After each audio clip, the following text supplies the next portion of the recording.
장동혁 당대표님 자리해 주셨습니다.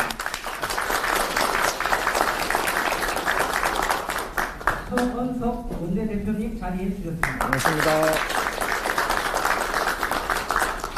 정점식 정책위 의장님 자리해 주셨습니다.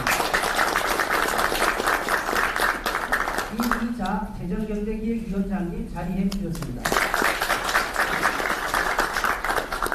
정기용 사무총장님 자리해 주셨습니다. 재정경제기획위원회 간사를 맡고 계신 박수영 의원님 참석하셨습니다. 박대출 의원님 참석하셨습니다. 이인선 의원님 참석하셨습니다. 박성훈 수석 대변인님 참석하셨습니다. 박준태 대표 비서실장님 참석하셨습니다. 이어서 유통현장에서 물가 안정을 위하여 힘써주시는 현장 관계자분들을 소개하겠습니다. 농협경제지주 양동환 상무님 참석하셨습니다. GS 리테일 이경진 부분장님 참석하셨습니다. 삼성 웰스토리 고경수 상무님 참석하셨습니다. 이랜드 킹스클럽 김영선 본부장님 참석하셨습니다. 롯데마트 권희랑 과장님 참석하셨습니다. 마지막으로 A팀측 참석자를 소개해드리겠습니다. 한국농지가식품유통공사 홍문표 사장님 참석하셨습니다.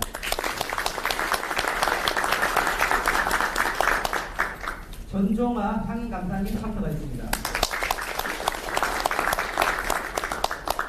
김창국 부사장님 참석하셨습니다. 문희철 수구이사님 참석하셨습니다. 정기찬 수출이사님 참석하셨습니다. 이운도 유통이사님 참석하셨습니다. 바쁘신 일정에도 불구하고 귀한 걸음해주신 모든 분들께 다시 한번 감사의 말씀을 드립니다. 간단히 진행에 앞서 국민의힘 장동혁 대표님께서 인사 말씀을 해주시겠습니다. 큰 박수 부탁드립니다.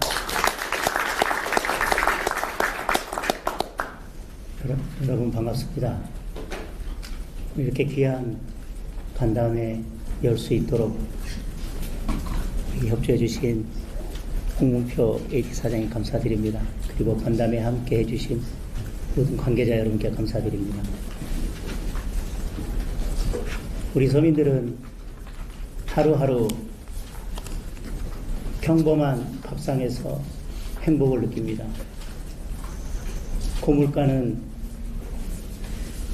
그 평범한 밥상, 일상의 행복을 깨는 파괴자입니다.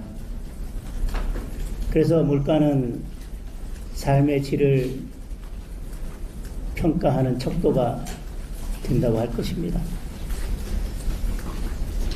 결국 물가는 삶의 만족도와 반비례합니다.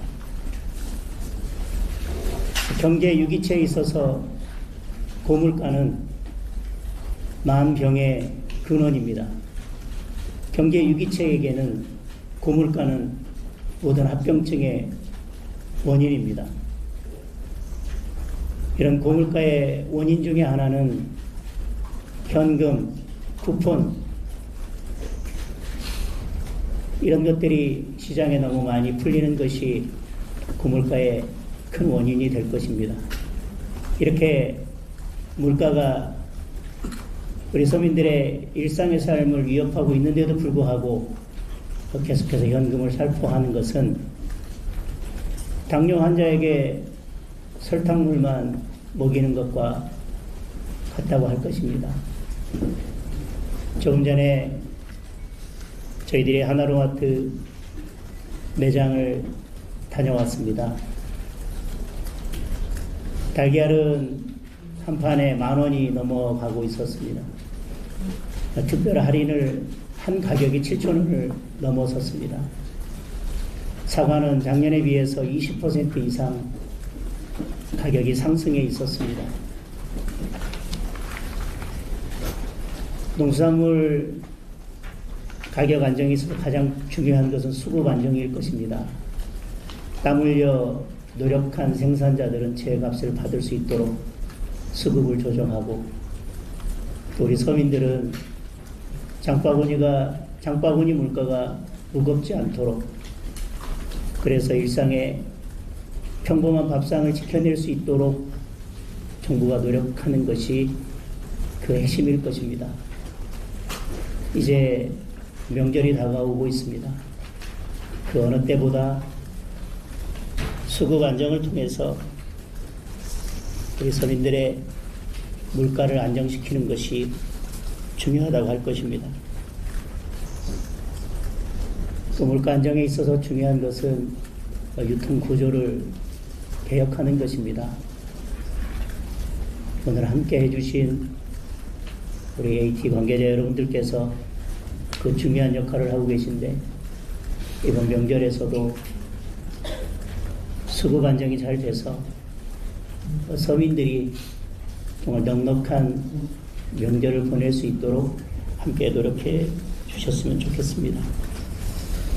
국민의힘은 현장에서 답을 찾기 위해서 오늘 이 자리에 왔습니다. 국민의힘이 늘 먼저 국민께 다가가고 현장에서 뛰겠습니다. 현장에서 들려주시는 여러 말씀들을 잘 듣고 국회로 돌아가서 저희 국민의힘이 국민을 위해서 어떤 역할을 할 수 있는지 고민하고 그것들을 정책으로 담아내겠습니다. 그리고 물가 안정을 위해서라면 국민의힘이 더 먼저 나서고 정부 여당에도 적극 협조하겠습니다. 늘 현장에서 답을 찾는 국민의힘이 되겠습니다. 감사합니다. 네, 감사합니다. 다음은 국민의힘 홍은석 원내대표님 인사 말씀을 해주시겠습니다. 큰 박수 부탁드립니다. 예.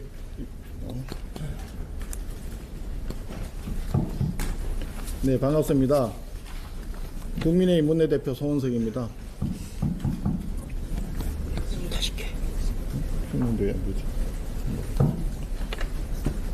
예, 반갑습니다. 국민의힘 원내대표 송은석입니다. 요즘 우리 국민들께 반갑다는 말을 하기가 미안할 정도로 물가가 너무 많이 올랐습니다. 그래서 오늘 우리 국민의힘에서는 설 명절을 앞두고 장바구니 물가와 성수품 수급 상황을 점검하기 위해 이 자리에 모였습니다.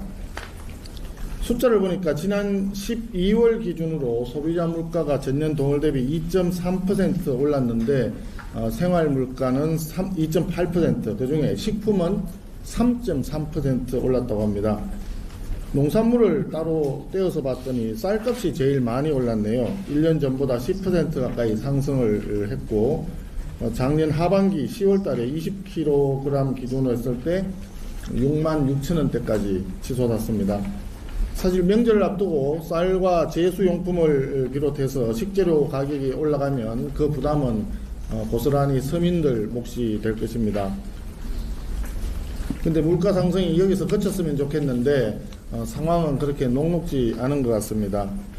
생산자 물가가 지난 12월 기준으로 해서 전년보다 1.9% 올랐는데 농산물만 떼어서 보면 5.8% 올랐다고 합니다. 생산 단계에서의 가격 상승이 시차를 두고 소비자 물가에 그대로 반영되는 것이기 때문에 앞으로도 물가 상승이 더 커질 수 있다는 걱정이 나오는 이유입니다.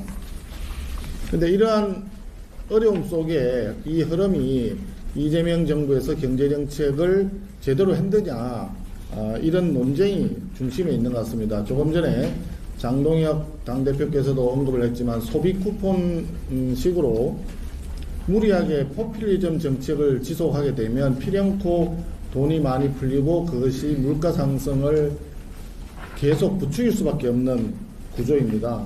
거기에다가 요즘은 고환율이 소위 뉴노멀이 되는 시대가 되어서 고환율에 따른 물가 상승이 또한 매우 걱정스러운 수준입니다. 그런데 문제는 정부의 대응이 국민을 안심을 시켜줘야 되는데 오히려 더 불안 가중시키고 있다. 이런 생각이 많이 듭니다. 포퓰리즘 현금 살포 확장 예정은 당연히 궁극적으로 물가 압박과 환율 불안을 키워서 서민의 삶을 더 옥죄게 되기 때문에 이것을 바로잡아야 되는데, 지난번 대통령의 신년 기자회견에서 고물가와 고환율에 대해서는 대책이 있었으면 이미 했을 것이다, 무대책이다라고 하는 발언이 나왔습니다. 대통령이 최종적으로 국정의 최종 책임자인데 대통령께서 대책이 없다고 하니 우리 일반 국민들은 도대체 뭘 믿고 살아야 될지 걱정이 되지 않을 수가 없습니다. 그래서 저는 이재명 정부의 국정기조 대전환을 촉구하면서 고환율, 고물가 대응을 위한 여야정 민생연석회의를 이미 제안한 바 있습니다. 서민 물가 대응을 위해서 여야정이 함께 머리를 맞댈 수 있는 기회를 만들기를 다시 한번 촉구합니다. 국민의힘은 민생과 함께하는 제1야당으로서 설 명절을 앞둔 국민의 장바구니가 조금이라도 가벼워질 수 있도록 최선을 다하여 꼼꼼히 챙기겠습니다. 감사합니다. 다음은 HT 홍문표 사장님이 공사에서 수행하고 있는 물가 안정 사업을 포함해서 인사 말씀을 드리도록 하겠습니다. 큰 박수 부탁드립니다.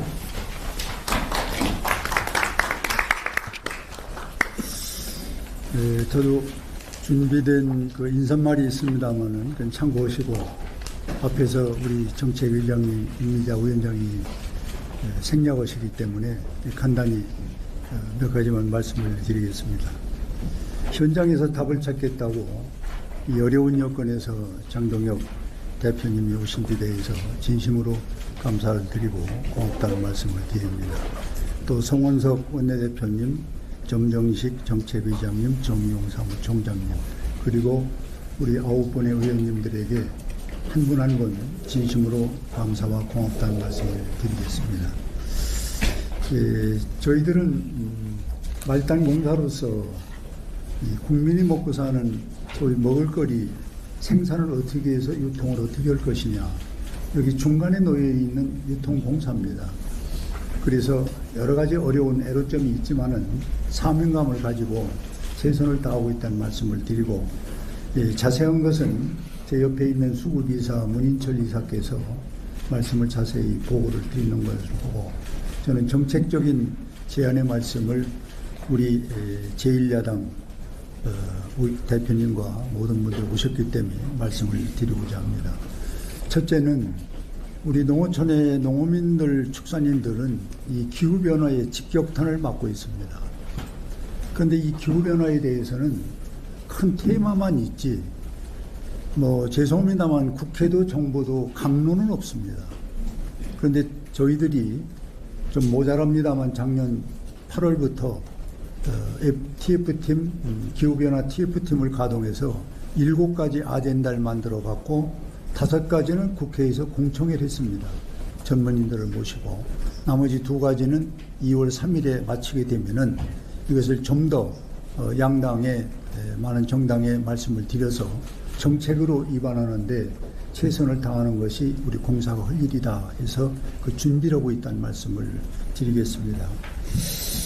두 번째는 우리 농산물이 지금 오랫동안 관행처럼 되어 있는 이 밥상까지, 그러니까 논밭에서 생산되면 밥상까지 오는데 4단계, 5단계, 6단계를 거칩니다. 이 유통 과정을 어떻게 우리가 단축할 거냐, 이거를 조사를 해보니까 49.2%가 유통에서 마진이 없어져 버립니다. 그럼 그만큼 생산자와 소비자는 제가격을 못 받고 소비자는 비싼 가격으로 살 수밖에 없는 것이 우리 유통구조의 현실이기 때문에, 마침 제가 국회에 있을 때 이 법안을 좀 만들었고, 지금 여기 와서 아주 나름대로 보약처럼 쓰고 있는 것이 온라인 도매법입니다.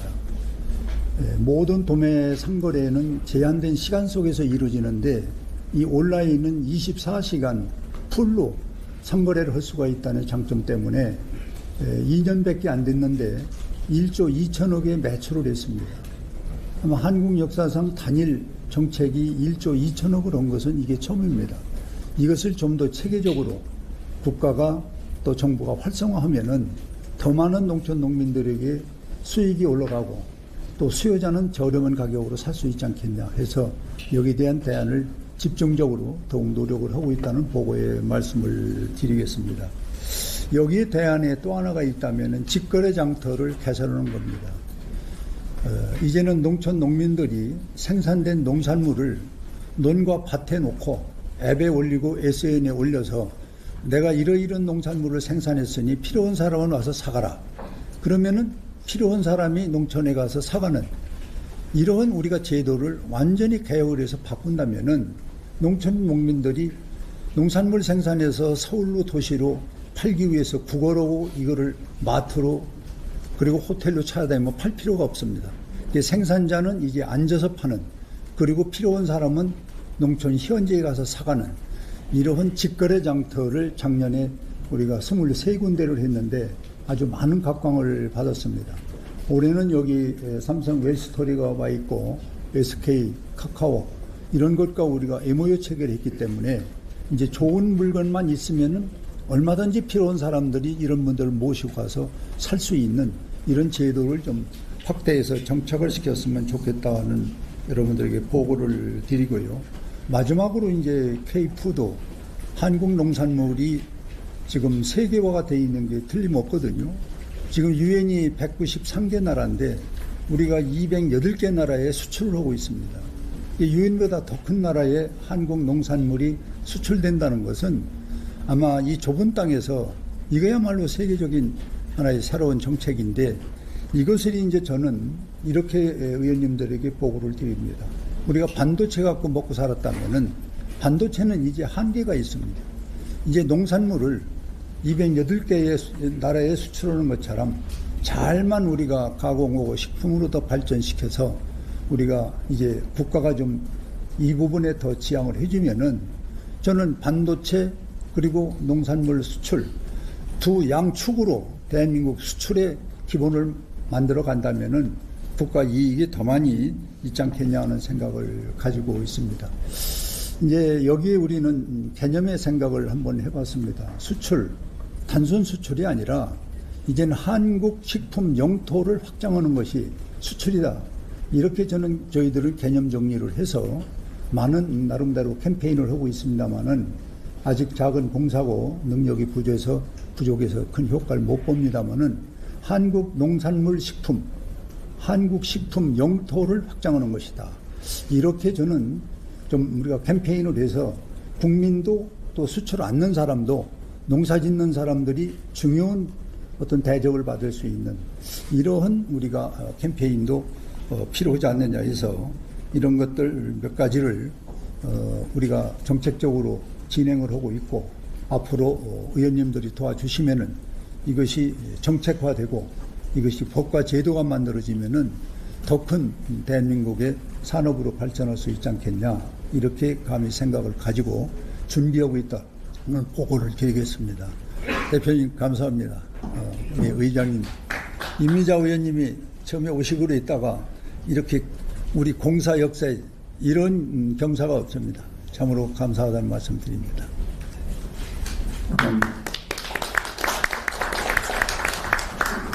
무교 사장님께서 국내수에서 농업 정책의 발전을 위해서 정말 좋은 아이디어도 많이 내주셨고 좋은 정책도 많이 내주셨고 아까 말씀하신 것처럼 좋은 입법도 많이 이렇게 해주셨습니다. 오늘 간담회하면서 다시 듣지만 역시 정책에나 여러 분야에 있어서 좋은 아이디어를 가지고 계시고 저희들에게 좋은 제안을 해주셔서 감사드리고 아까 처음 말씀하셨던 기후변화와 관련된 TF팀에서 5가지 아젠다는 이제 발표하시고 2가지 남았다고 했는데 그 7가지가 되면 저희 국민의힘에도 꼭 좀 전달 주시면 저희가 함께 추진할 수 있도록 노력하겠습니다. 예. 나머지 그 진행 계속 해주십시오. 네, 그럼 지금부터 국민의힘 물가전도세장 간담회를 시작하겠습니다. 먼저 한국농수산식품유통공사 문희철 수문이사님이 동사에서 추진하고 있는 물가 안전 대책 사업들에 대해서 보고드리겠습니다. 큰 박수로 맞아주시기 바랍니다.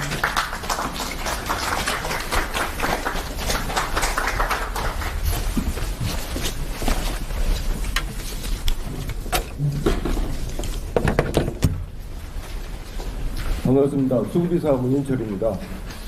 오늘 국민의힘 지도부가 총 출동해 주시고 또 재경희 의원님들이 다 오시고 또 여러 언론사에서 그냥 그 빈자리 하나 없이 꽉 채운 걸 보니까요. 그 국민의힘의 그 민생 최고위를 지금 AT센터에서 열리고 있지 않나 그런 생각이 들 정도입니다. 저희가 이제 물가 안정을 위해서 그 물가를 작게 해서 정부나 또 국회나 여러 노력을 하는데요. 과연 어느 정도 물가 수준이 안정적일까? 1%일까? 2%일까? 5%일까? 근데 그것은 딱 정해진 게 없고요. 경제 성장률하고 연동이 되는 것 같습니다. 예전에 우리가 경제 성장률이 6%, 7%일 때는 물가 수준이 물가가 한 3, 4%, 5% 해도 우리가 감내가 가능했습니다. 근데 최근 5년간 우리 경제 성장률 보면 1 내지 2%거든요. 그래서 2%를 넘으면 조금 위험하다.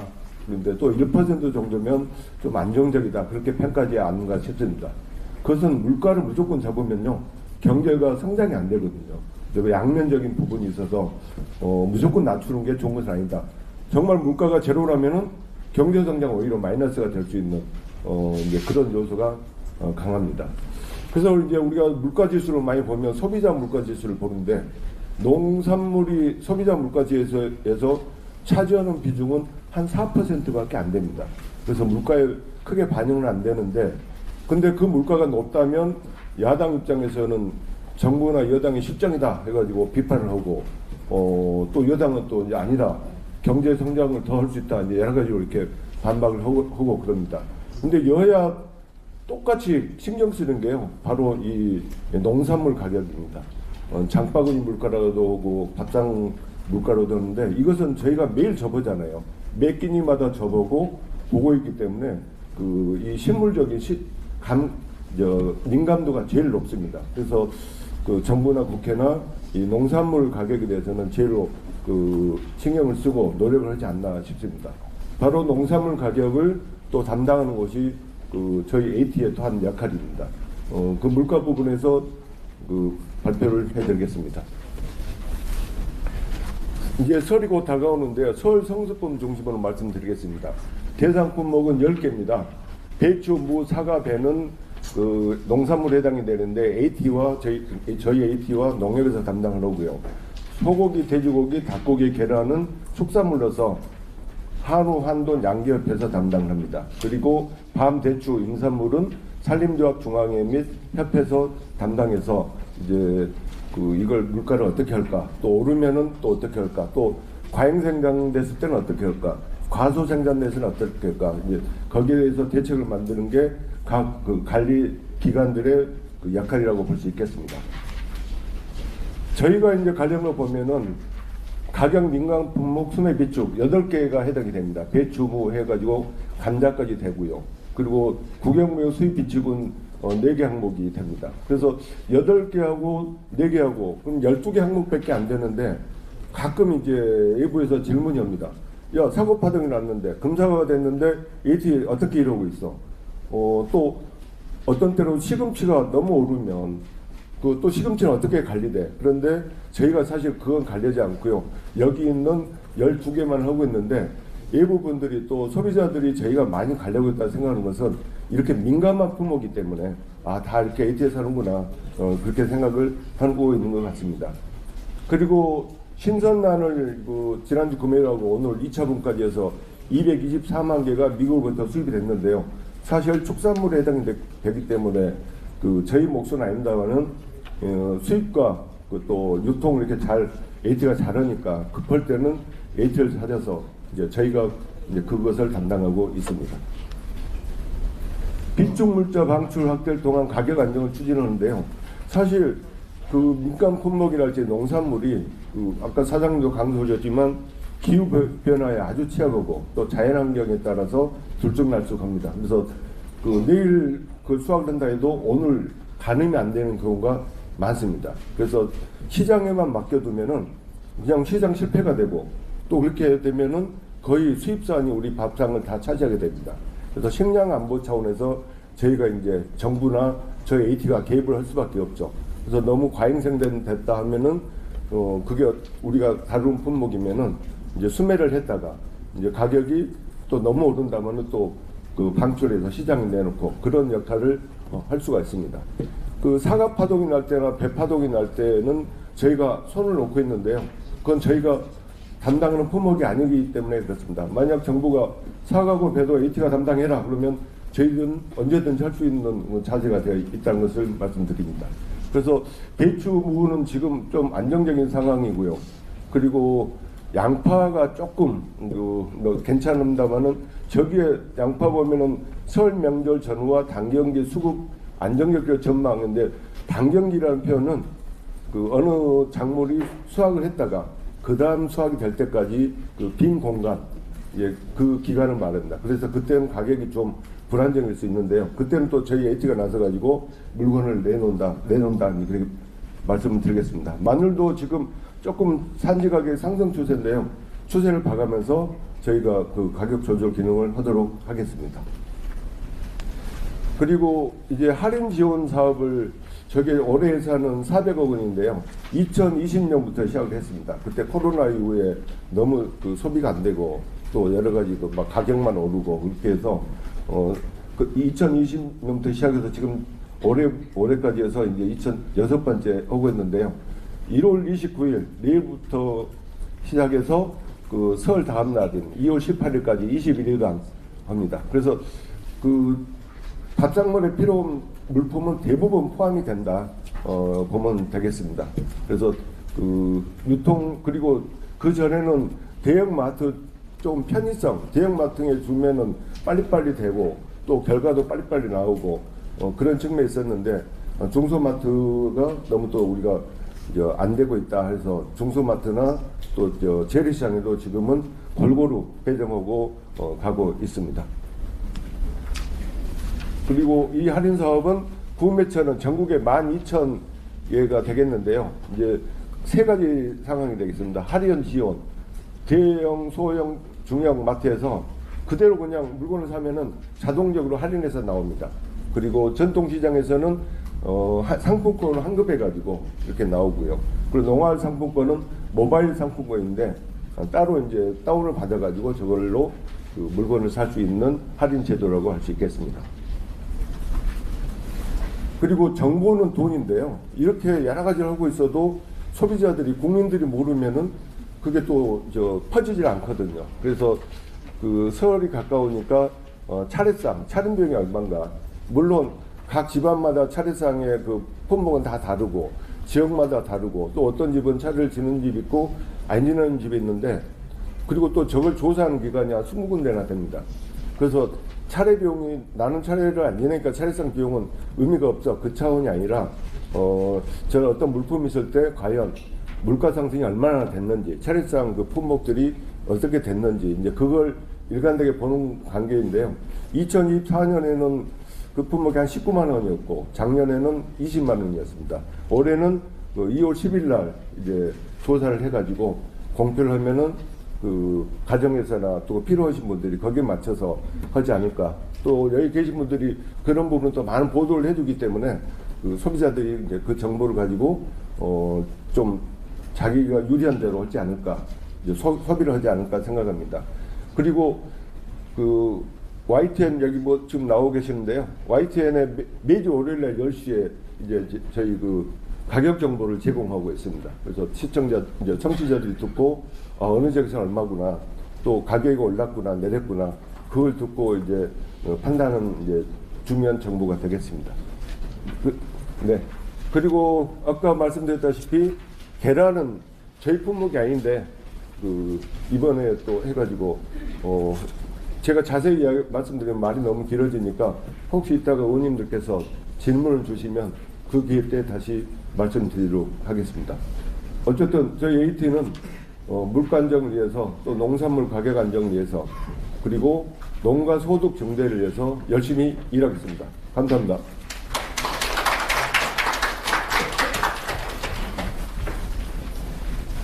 네, 감사합니다. 이사님 감사합니다. 다음은 유통산업 현장의 관계자분들이 전달하는 물가 동향 및 애로사항 그리고 다양한 건의사항들에 대해 공유하는 시간을 갖도록 하겠습니다. 먼저 농협경제지주 양동환 상무님 말씀 부탁드립니다.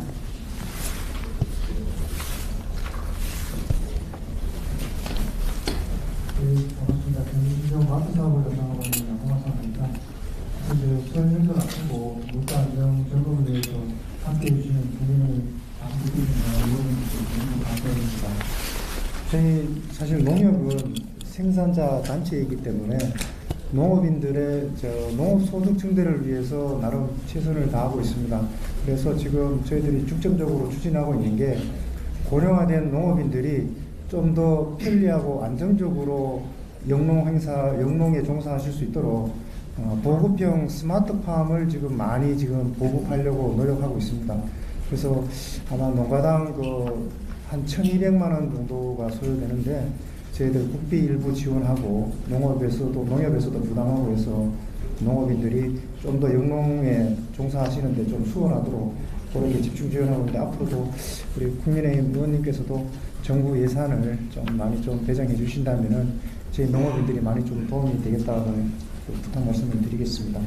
그리고 지금 물가 안정 점검 오셨는데요. 저희 지난 1월 26일부터 저희들 농협에서는 정부 예산 138억 원하고 우리 농협 자체 예산 382억 원 정도 해서 지금 최대 65%까지 지금 물가 안정을 위해서 저희들이 할인 행사를 하고 있습니다. 농식품뿐만이 아니고 이번에는 특히 어려운 농가들 등유를 사용하시는 분들을 위해서 등유 가격도 저희들이 할인하고 있고요. 또 우리 곧 영농에 종사해야 되는데 영농 자재도 저희들이 지금 최대 25%까지 할인해서 지금 공급을 추진하고 있습니다. 그래서 진짜 우리 국민 물가가 지금 많이 올라서 걱정들 많이 하고 계신데 저희 농협에서도 우리 의원님들이나 정부하고 보조를 맞춰서 물가 안정에 최선을 다하도록 그렇게 하겠습니다. 감사합니다. 네, 말씀 감사합니다. 선생님. 다음은 GS 리테일 이정진 부문장님 말씀 부탁드립니다.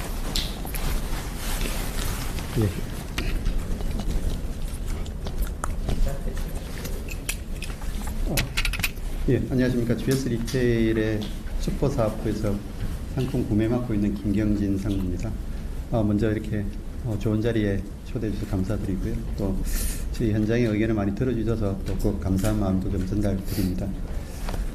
저희 유통업체는 생산자부터 소비자까지 상품을 이어주는 그 브릿지 역할을 잘 해야 된다고 생각을 하고 있습니다. 그 역할에 최선을 다해서 충실하게 임하고 있고요. 다만 저희 앞서 홍사님께서 말씀을 하셨지만 최근에 기후 변화가 굉장히 심합니다. 저희 유통업체 입장에서도 그 기후 변화에 따른 여러 가지 좀 애로점들을 대응을 하고 있습니다만 좀 역부족일 때가 좀 많이 있습니다. 그게 곧 저희 소비자들의 체감하시는 그런 물가와 연동이 좀 되어 있고요. 또한 또 저희가 이렇게 유통업체로서 생산자분들을 자주 뵙고는 있는데 아까 말씀드린 생산자 그리고 유통인 그리고 소비자까지 각 단계의 그 섹션별로 각 단계에서의 모두가 만족할 수 있는 그런 활동들이 더 많이 좀 나와야 되지 않겠나는 바람도 좀 있습니다. 그래서 말씀드린 대로 저희는 그 중간 단계의 브릿지 역할을 하는 그 유통업체로서 그 역할에 최선을 좀 다하도록 하겠습니다. 감사합니다. 네, 말씀 감사합니다. 부문장님. 다음은 삼성 웰스토리 구정수 상무님 말씀 부탁드립니다. 네, 안녕하십니까. 삼성 웰스토리 상품 전략 팀장입니다. 저희 삼성 웰스토리는 실제 이제 식자재를 구매를 해서 생산을 해서 조리를 해서 우리 국민들께 같이 이렇게 식사를 제공하는 그런 업을 하고 있고 실수요자라고 볼 수 있습니다. 여러 유통사에서 말씀을 하셨지만 저희도 굉장히 좀 난감한 거는 이제 기후변화라든지 아니면 AI라든지 이런 비상 상황이 발생했을 때 갑자기 이제 물가가 이상치로 상승하는 그런 경우에 저희들이 약간 곤란을 겪고 있습니다. 이제 그런 부분들에 대해서는 이제 정책적으로 좀 큰 틀에서 좀 대응 방안을 마련해 주시고 그렇게 저희들이 현장에서 구매에 좀 편안함을 느낄 수 있도록 그렇게 좀 해주셨으면 부탁드리겠습니다. 이상입니다. 네, 이랜드 킹스클럽 김영선 본부장님 말씀 드리겠습니다. 네, 안녕하십니까. 이랜드 킴스클럽 신선 구매를 맡고 있는 김영선이라고 합니다. 저희 킴스클럽은 산지 유통 단계를 줄여서 물가에 기여하기 위해서 산지 농가 직거래를 이제 확대해 나가고 있는 상황입니다. 물가 안정 관련해서는 저희 킴스클럽은 25년도부터 AT 할인 지원 사업에 참여를 했습니다. 그래서 소비자들도 만족을 하시고 계십니다.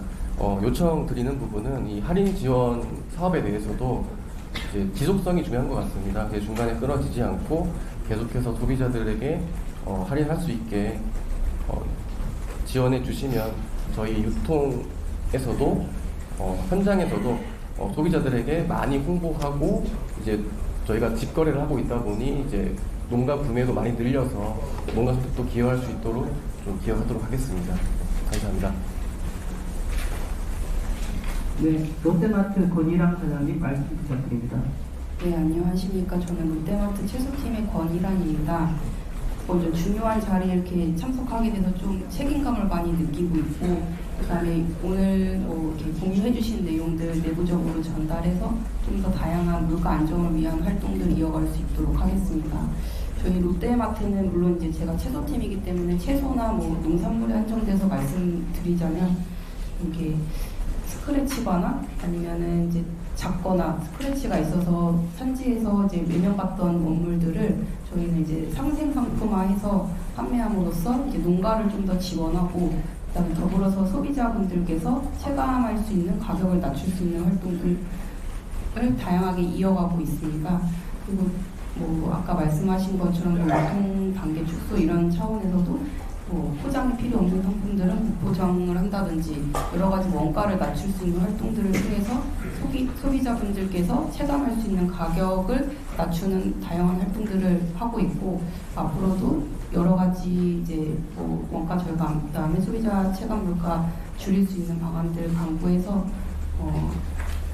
말씀해주신 방향 공감하고 지원해 나갈 수 있도록 하겠습니다. 감사합니다. 네, 다음 순서는 오늘 AT센터를 방문하신 오원분들부터 설 명절을 맞아 물가 안정을 위한 공연을 진행하고 참석하신 어머니들이 궁금하신 사항을 질의하시며 해당 관계자분이 답변을 드리는 시간을 갖도록 하겠습니다. 발언이 필요하신 어머니들은 손을 들어주시면 운영요원이 마이크를 드리도록 하겠습니다.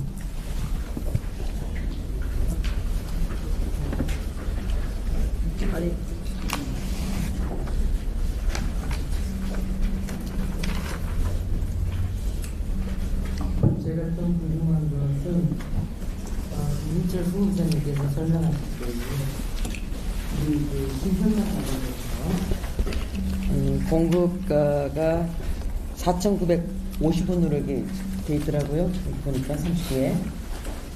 근데 아까 할인마트에서 보니까 10,000원이 넘는데 할인해서 한 6,960원인가 한 7,000원을 육박하더라고요. 이게 무슨 차이가 있나요? 지금 평균 가격으로는 약 7,000원이 넘습니다. 그래서 하나로 맡으면 또 되게 비쌌던 거라는 거고요. 세동시도 조금 가격이 비싸고 지금 어느 소비자가격은 한 7,300원입니다. 근데 그 평균의 한정은 어떤 데는 10,000원 수도 있고 어떤 데는 6,000원 수도 있거든요. 그래서 이제 사실 우리가 달걀을 보면요. 하루에 우리 소비량이 4,500만 개에 5천만 개입니다. 우리 국민 한 명이 하나씩 먹거든요. 계란은. 거기 이제 우리가 직접 먹는 경우도 있지만 빵에도 들어가고 계란에도 들어가고 음식 또 반찬에도 들어가고 그렇게 해서 엄청나게 손이 됩니다. 그런데 지금 우리가 제한 국민과 모여서 2,224만 개를 수주했는데요. 사실 4,500만 개에서 224만 개가 소득시 이럴 수도 없습니다. 그런데 2017년부터 4번에 한번 수입이 있었거든요. 그때 이거는 계란이 너무 가격이 올라간다. 그럼 7,000원이 올라간다. 평균 가격이 그럼 조금 너무 과하게 보고 있거든요.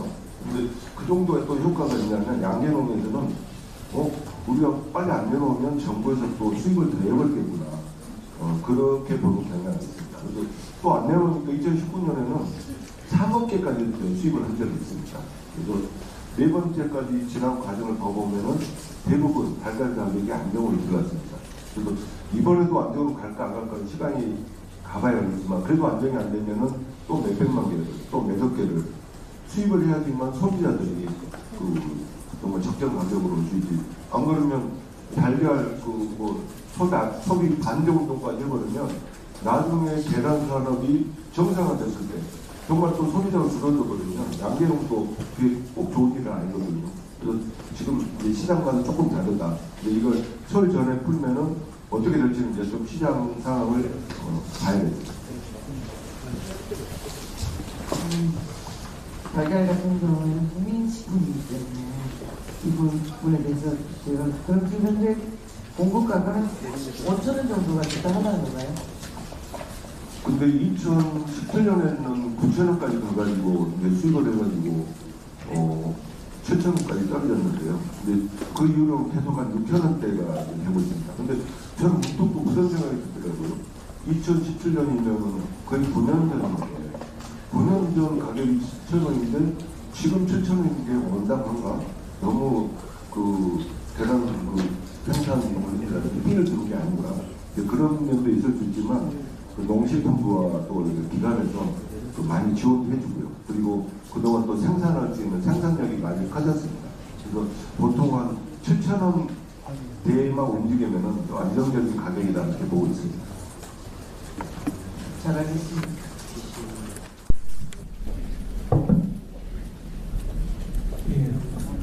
이제 간섭 맡고 있는 박수현 국회의원입니다. 우선 수고 많으신 분들이 여기 시간 내주셔서 감사하다는 말씀을 드리고요. 할인하는 거를 아까 우리 대표님 정부가 쭉 봤지 않습니까? 그러면은 이게 원래 가격이 그렇다는 겁니까? 아니면 농협이 손해를 봐가면서 AT가 손해를 봐가면서 이렇게 할인을 하는 건가요? 그 원천은 어디서 하는 것은 좀 궁금하고요. 그 다음에 농협지주 시장에서 롯데마트까지 5분 나오셨는데 롯데마트 권인환 과장님은 좀 내용 있는 말씀을 주셨습니다. 근데 나머지 네 분은 그냥 공장님 말씀만 죄송합니다 하셨는데 이왕 온 길에 좀 내용 있는 말씀으로 건의를 해주시면 이걸 바꿔야 우리끼리 다르겠다든지 이걸 바꿔야 농민이 다르겠다든지 이런 걸 좀 적극적으로 말씀해 주시면 좋겠다는 생각이 들고요. 이게 제일 문제가 저것입니다. 생산자와 소비자 간의 간격 이걸 어떻게 메꿀 것이냐. 예를 들면 사과파동이 작년 재작년 연달아 지금 사과가 굉장히 비싸지 않습니까? 아까도 보니까 개당 5,000원 정도 하는 이런 상황인데 과거에는 개당 한 1,000원 정도만 하면 사과 먹을 수 있었는데 한 2, 3년 사이에 엄청나게 올랐는데 이게 바로 수입을 좀 하지 왜 그러냐 그랬더니 그 단계가 복잡하고 그걸 듣는 농민 생산자들이 또 난리가 나고 뭐 이랬지 않습니까? 근데 계란은 또 수입을 했단 말이에요. 이건 무슨 차이 때문에 이게 가능한 건지 양계하는 분들은 동의를 하십니까? 아니면 사과하는 분들이 특별히 세력이 세서 그런 건가요? 세 가지 정도 제가 질문드렸는데 원희 지사님께서 두 가지 답변해 주시고 나머지 분들 좀 적극적으로 건의해 주시면 저희가 시간 내서 봤으니까 도움이 될 것 같습니다. 이상입니다. 예, 할인 지원 사업은 세금입니다. 세금 400억 투자한다. 400억 들어간다. 400억. 그럼 예산에서 지원된 건가요? 400억이 아니면 아니요, 예산으로 지원하는 거예요? 그래서 이제 매년 아까도 말씀드렸지만 2020년부터 지금 계속 매년 추석때하고 설 때 해오던 이제 사업입니다. 그것을 이제 저희가 한 거고요. 근데 이 할인 지원 사업 효과는 아직 활동이 안 됐습니다. 이제 업체들을 선정해서 어제까지는 다 했고요. 그 다음에 그것을 유통시키는 이제 또 사업자를 지금 오늘 내쫓도 보고 있습니다. 그래서 설 가까워지면 가격이 좀 반영이 되고 아까 말씀드렸다시피 마트랄지 시장이랄지 또 인터넷 시장이랄지 그런 부분에 반영이 되어서 또 물가 안정, 또 사실 물가 안정보다는 그 소비자 보호 측면, 예. 또 보면 명절이 가까워지면 늘 농산물이 치솟는 경향이 있거든요. 정상적이지 않은 상황에 따라서 그런 부분을 좀 담는 그들이 있고요. 달걀은 만약 우리가 그 양계농이 정말 망해가지고 예의로 망해가지고 달걀 생산이 정말 여력이 없다. 그러면 우리 달걀 대체제를 찾아서 다른 걸 먹자고 그렇게 주장을 해야 됩니다. 그런데 아직 그 단계는 아니거든요. 사실 양계농은 당연히 수입으로 반대를 하겠죠. 그게 적은 양이라도 또 나중에 큰 양으로 바뀔 수 있으니까. 그런데 지금은 그 정도는 아닌 것 같습니다. 단지 양계농을 좀 적극적으로 시장에 풀었으면 하는 그 시장 충격 효과라고 보시면 되겠습니다. 사과는 왜 안 되는 거예요? 사과는 아까도 말씀드렸지만 저희 AT한테 주면 다 해결하는데요.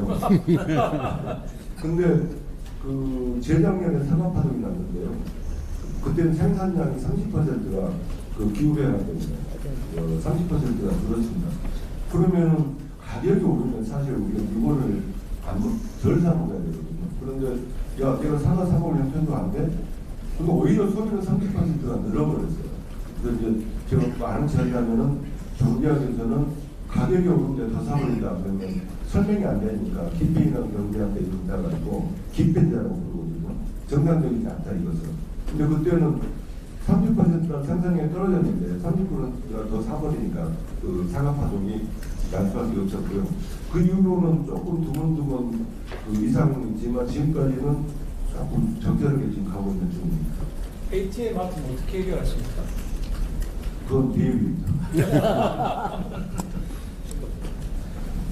이건 문의사님 말씀 주셨는데 저는 생산자 단체 입장에서 말씀 올리면은 사과는 연중 먹는 국민 제일 과일입니다. 근데 이 사과 산업이 만약에 수입을 통해서 국내 산업이 무너진다면은 우리 농업인들한테 피해는 정말 막대하다고 생각합니다. 사과 때문에 또 먹고 사는 영농 자재라든가 이런 것도 많기 때문에 저희들 사실 농민들 입장에서는 국민 제일 과일이 연중 먹는 사과만큼은 좀 국내 산업을 좀 지켜줬으면 하는 게 저희 농업인들의 바람이고요. 아까 행사 할인 가격 재원이 어떻게 되나 말씀 주셨는데 일단 저희들은 정부에서 일단 한 25% 정도 부담을 하고요. 그 다음에 제조사에서 상품을 공급하는 제조사에서도 한 25% 정도. 그리고 저희들 대부분 할인 나누는 거 보면 거의 카드사에서도 한 25% 정도 부담을 하고 있고, 그 외에 한 25%는 저희가 중앙회 차원에서 저희들 예산 지원을 통해서 한 100% 정도 그렇게 지금 하고 있다는 말씀을 드리고요. 또 우리 생산자 입장에서 또 저 우리 이미자 위원장님 계신데 작년에 진짜 무기질 비료 예산 확보해 주셔가지고 다시 한번 감사 말씀 드리고요. 지금 사실 우리 토양 관리하고 좀 어떻게 보면 친환경 농법을 많이 장려해야 되는 건 맞지만 사실 그렇게 하다 보니까 생산량이 현저히 떨어집니다. 그래서 아직까지 그래도 우리가 국민 물가 안정을 위해서는 무기질 비료를 좀 일정 부분 사용할 수밖에 없습니다. 그래서 원래 올해도 좀 예산이 일부 확보는 되었지만 정말 우리 어려운 우리 농업인들 고령화되고 있으니까 아까 보급형 스마트팜도 제가 드렸고 또 무기질 비료 이런 부분들은 참 어렵지만 그래도 계속 좀 정부에서 지원이 좀 될 수 있도록 우리 여기 계신 의원님들이 좀 많이 관심을 가졌으면 좋겠습니다. 이상입니다. 박덕길 의원입니다. 근데 저기 써놨듯이 우리 홍문표 사장님이 식품영토 확장을 그런 일을 두셨는데 저도 공감을 합니다. 우리가 그 식품도 산업인 만큼 신선 농축산물, 신선 농산물을 수출하는 일도 확대를 할 필요가 있습니다. 저희 지역도 신선 농산물 수출을 많이 하는 지역이면 그것이 관심이 많은데 그 신선 농산물을 좀 수출을 확대하는 게 농민들의 소득도 증대할 수 있는 방안이 되고 식품 산업의 경쟁력도 높이는 방안이 되니까 그거 좀 연구를 좀 해주시고 필요한 제도적인 게 뭐가 필요한지 또 말씀해 주시면 좋겠고요. 제가 두 개만 여쭤보겠습니다. AT 관리 품목을 보니까 관리 품목 중에서 콩은 수급이 춥다고 수입이 춥다고 유일하게 두 가지 대목에서 관리를 하고 계시네요. 왜 그런 일인지 좀 알았으면 좋겠고요. 그 다음에 두 번째는 우리 오개유통사들 오셨는데요. 지금 이제 이 추세가 온라인 매출이 지금 온라인 유통이 지금 증가하는 추세가 있는 거 아니겠습니까? 그죠? 오프라인보다 온라인을 더 계속 늘어나는 추세가 있는데 여기서 지금 필요한 제도적인 거나 정책적으로 필요한 입법이라든지 그런 게 뭐가 있었으면 좋겠다. 그런 게 혹시 있었으면 좀 말씀해 주시면 고맙겠네요. 예. 네, 박대주님 감사합니다. 콩 생산도 많이 하고 수입도 많이 한다는 딱 맞는 말씀입니다. 저희가 지금 작업률이 제일 높은 게 쌀이거든요. 그리고 그 다음으로 높은 게 콩입니다. 지금 작업률이 36%거든요. 그렇게 높아진 이유는 제가 가용 생산되니까 논에다가 콩 좀 심었자 대체 작물을 장려해가지고 너무 콩이 많이 들어가 있습니다. 그러면 작업률이 높아지면 정말 기분 좋고 자신감 있고 해야 되는데 문제가 커지고 있습니다. 그 수입공하고 한 가격이 3배 차이가 되거든요. 저희가 수명인데.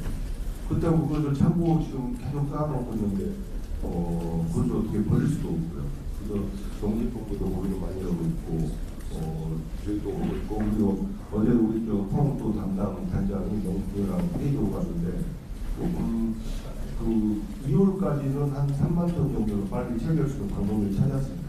그래서 국산콩을 좀 소비를 많이 할 수 있는 그리고 근데 이제 수입산 콩을 찾는 분들이 주로 콩나물 콩이나 콩나물 두를 재배하시는 분들인데 좀 대형 업체는 그나마 국산 콩을 더 할인해서 드리면 가져가는데 영세업체들은 그냥 우리는 그 정도 못 쓴다.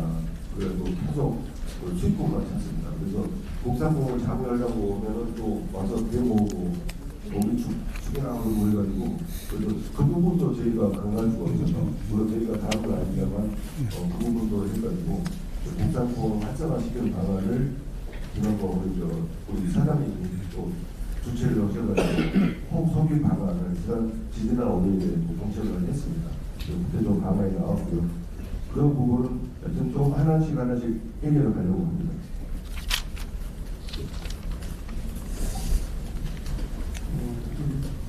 박재철님 아주 생산적인 좋은 말씀 주셨는데 신선 농산물 수출은 지금 저희들이 상당히 어렵게 오고 있거든요. 이걸 유통 과정에 가는데 이게 좋은 참고 좋은 시설이 완전히 됐을 때 상품이 일주일에 15일에 현재 도착해서 그대로 생산성이 영양이 보존을 해야 되는데 그 부분이 비행기가 아니고 배나 이런 철도는 너무 시간이 많이 걸려서 그 부분은 잘 못 보이는 게 사실입니다. 진짜 외국인 대로 이것도 앞으로 연구를 해서 제대로 해야 할 일입니다. 지금 다 말씀이셨는데 우리 이제 우리 공사도 그렇고 정부가 저는 정치적으로 좀 이걸 받아주셨으면 좋겠는데 이제 관리 품목이라는 걸 설명한 거잖아요. 쉽게 여기다 하는데 그건 생산부터 유통에서 밥상까지 오는 그 과정을 적나라하게 계산하면 다 나옵니다. 그렇게 해서 이거 정부가 관리 품목이라고 해놓고 관리를 못해서 이 등폭이 많이 올라갔다 내려갔다 한다면 관리를 잘못하는 나라인데 어떻게 됩니까? 이거는 저는 여야 개념 없이 이거를 공청회나 토론해서 관리 품목을 정부가 정하면은 이건 정치적으로 뒷받침돼서 국민이 안심하고 관리 품목은 언제든지 살 수 있게 됩니다.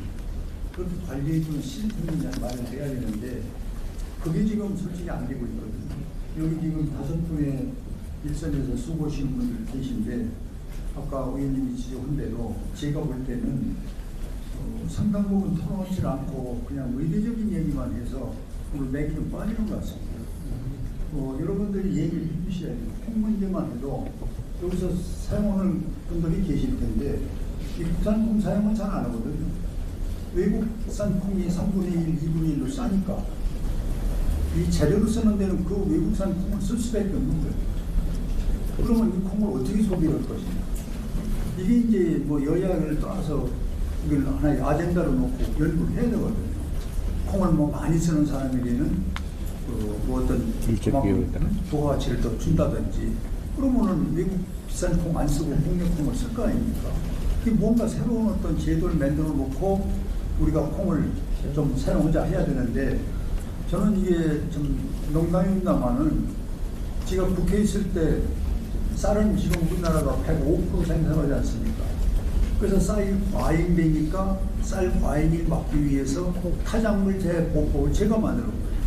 그래갖고 콩과 밀을 생산하면 쌀 대신 그만큼 보상을 해주겠다 했는데, 지금 여기 내려와서 앉아보니까 그 법을 만들어 놓고 내가 지금 그 법에 대해서 상당히 후회를 하고 있어요. 콩을 제외한 분들이 지금 몇만 톤씩 지금 저장돼서 갖고 못 푸는거든요. 국산 콩을 누가 사가질 않아요.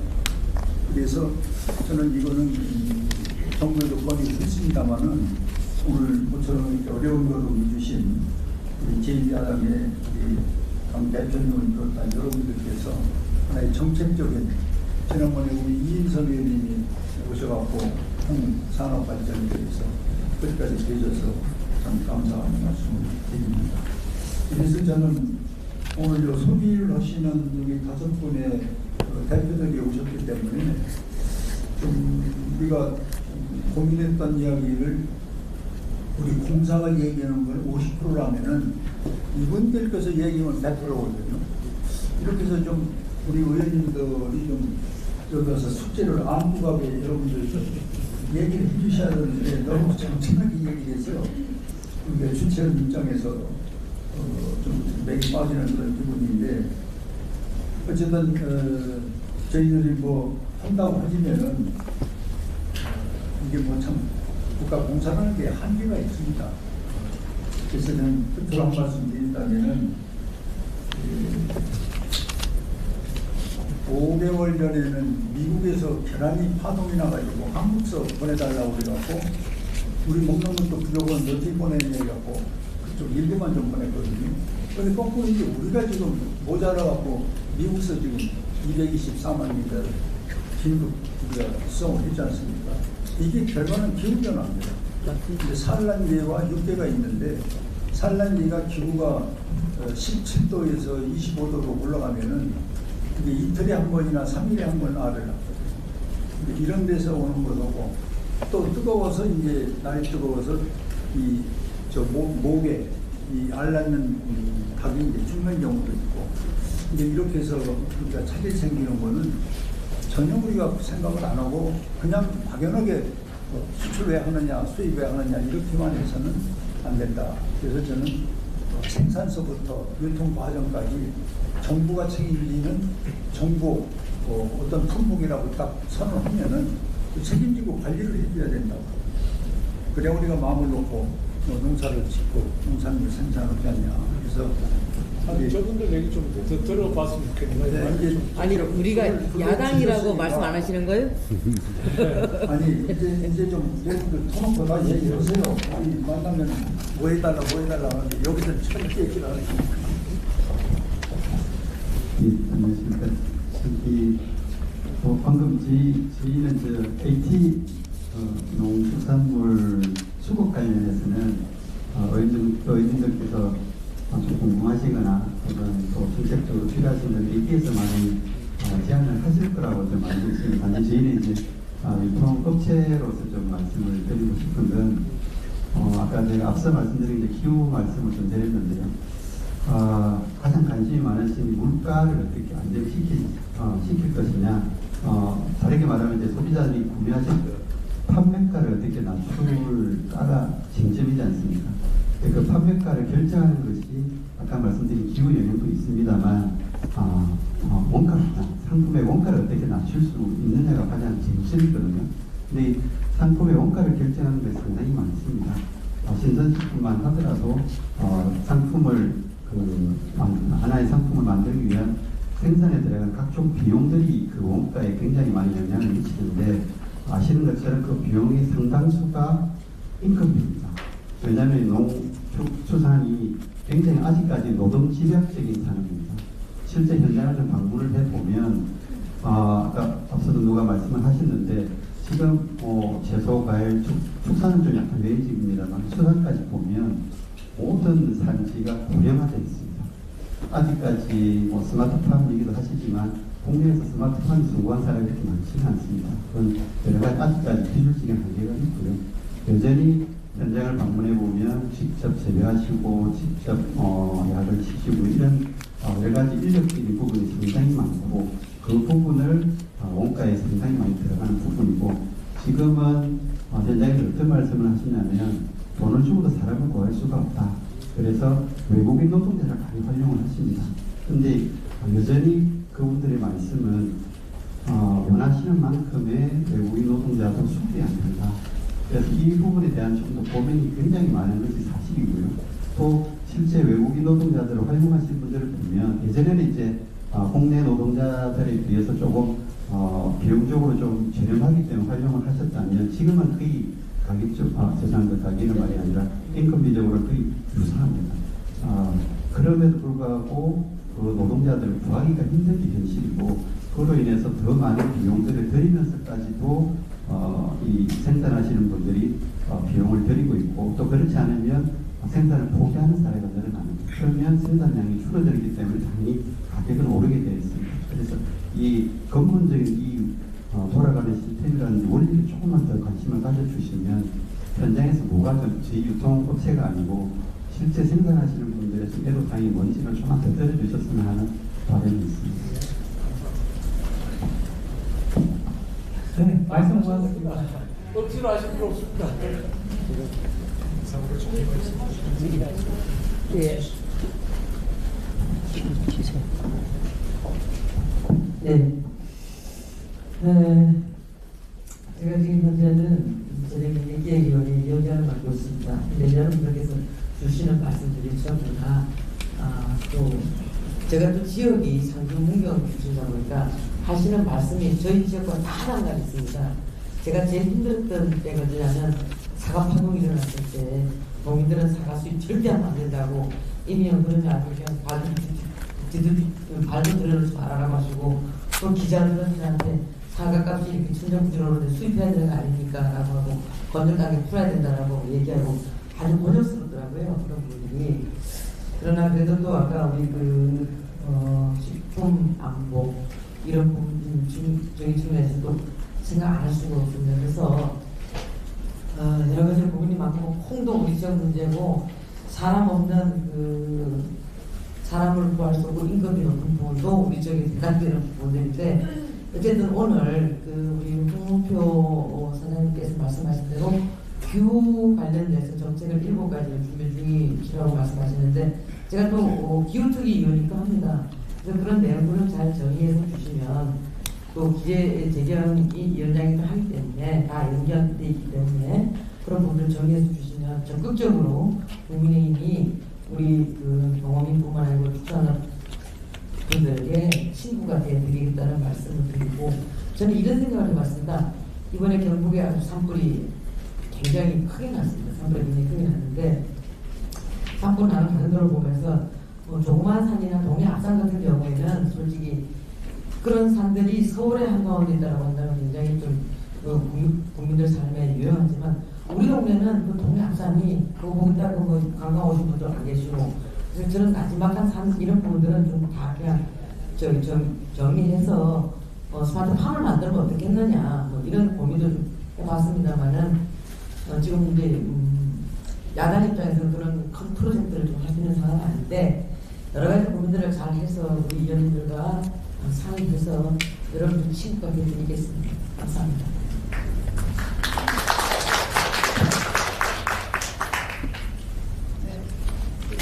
네, 여러 좋은 제안들과 고민을 드렸습니다. 그러면 마지막으로 장동혁 당대표님 마무리 말씀 듣고 간담회를 마치도록 하겠습니다.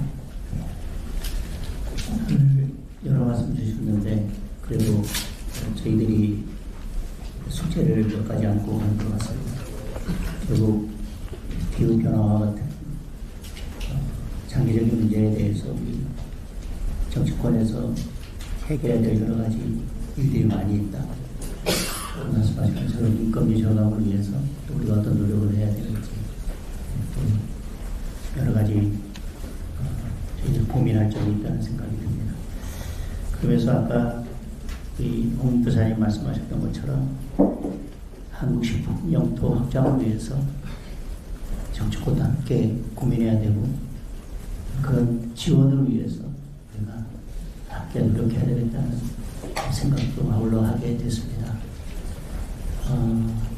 우리 AT에서는 그때그때 우리 물가 안정을 위해서 노력하시고 또 여러 고민도 하시겠지만 중장기적인 문제에 있어서는 우리 국회와 함께 고민해 갈 수 있도록 오늘 이 자리가 그 시작점이 되었으면 하는 바람입니다. 다시 한번 함께 해주신 모든 분들께 감사드립니다. 네, 대표님 말씀 감사합니다. 자, 이제 이어서 참석자분들의 기념